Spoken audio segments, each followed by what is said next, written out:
So the question is how to tell between a company that's moving fast intelligently and one who's maybe moving fast with a little less thoughtfulness and maybe even is getting sloppy because they're moving so fast. I think there's a couple of things. One for sure is after people raise money, they might be throwing money at problems as opposed to thoughtfully solving those problems from an intellectual standpoint or from a more traditional business point of view. They're just throwing money at a problem. They're just hiring people and trying to throw those bodies towards it. So, to some degree, I think you might look at the checkbook.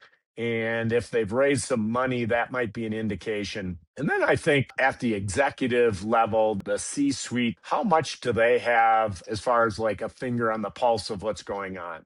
And the further and further they get away from what's going on, the higher the chance things could be getting a little sloppy or going off the rails. And one of my CEOs is involved very deeply in all aspects of the business. And sometimes, all things, there's a pro and a con. A con would be, hey, maybe there's a bottleneck because this person or these people are getting too involved. The other hand is, some people, in many instances, those people need to be intimately involved in decisions that are being made, technology that's being developed, and what's happening in the marketplace. So you also probably would look at the executives and how far away from their traditional skill set are they trying to do work. If it's a technical founder and they're leading sales and marketing, that may not be a good thing. Similarly, if you got a sales and marketing exec and they're trying to tell the tech team what to do, that's not good. With that said, your executives need to be in tune with what's happening, especially in the early stage